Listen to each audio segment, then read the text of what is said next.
Hello, my name is Trevor McKenzie, and this is my summary of learning for EDCI 569 with Dr. Alec Kuros. One detail of the course I'd like to share that I thought was super effective was how my classmates and I were brought together to collectively collaborate and communicate and share our ideas throughout the coursework.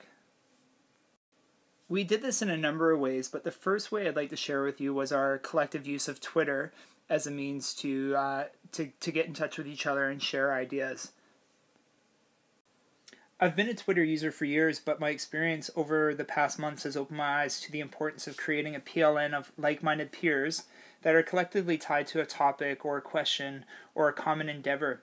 It was like a concentrated dose of what I had been grappling with that in parts inspired and challenged and enlightened my coursework and professional practice. Another cool aspect of our course was our use of Google Plus as a means to post lengthier ramblings, resources, and artifacts from our studies. I got into a daily habit of browsing what my peers were up to over my lunch hour coffee. Sometimes this would lead to leaving comments on their posts or even their blogs. Sometimes it would lead to watching a video. And sometimes it would lead to a little bit of a treasure trail of connections that took me to kind of weird and unpredictable places. Whatever it was, the Google Plus platform was a means to tap into a curation of our coursework in a seamless and time-friendly manner. Now, I don't want to state the obvious, but sometimes doing so is the most important part of discussing one's learning. Our use of BlueJeans as a video conferencing tool allowed us to connect, converse, and create. I was able to hear from my amazing PLN, my classmates, to discuss and to question weekly topics, and then see them face to face no matter where we were all situated. Without BlueJeans, I'm sure we'd use another video conferencing tool, but without that tool, a video conferencing tool, connecting with these peers would not be as powerful or meaningful as it was. The platform was easy to use, I experienced little to no technical issues, and overall I found it to be incredibly helpful in supporting my learning.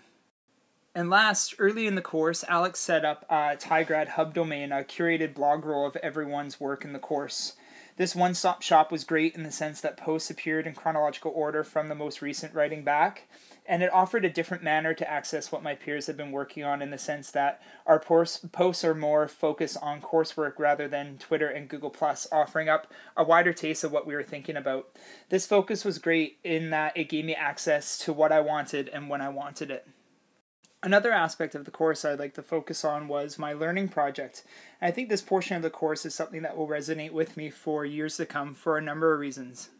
I focused my learning project on bicycle maintenance and building up my own bike, and then publicizing my learning using a variety of web tools.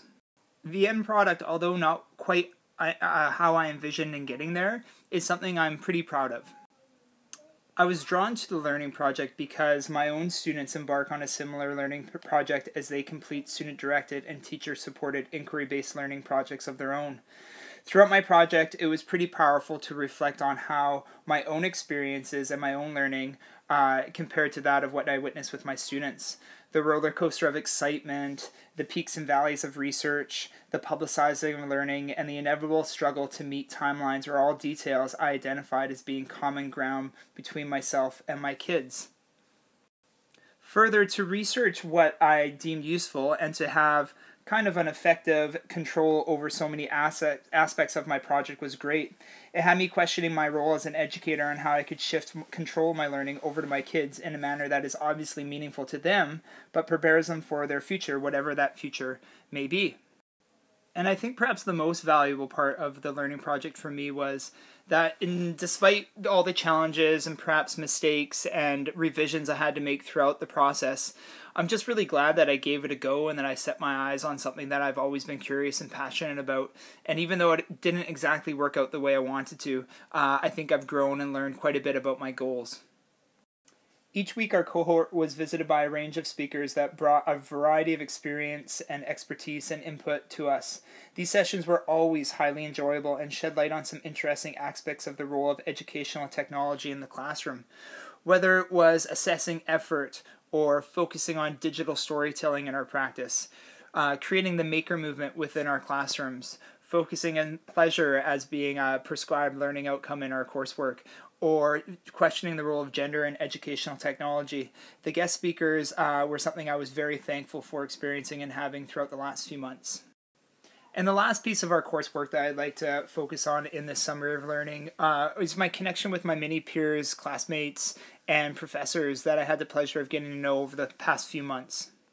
One story that I think best reflects or illustrates the importance of these relationships I formed was when I was retweeted by a few followers who have a strong Twitter following of their own. The traffic on my blog increased substantially as visitors from a global scale checked out my work, but when it came to making personal connections or direct one-on-one contacts with these statistics from my blog, nothing really occurred.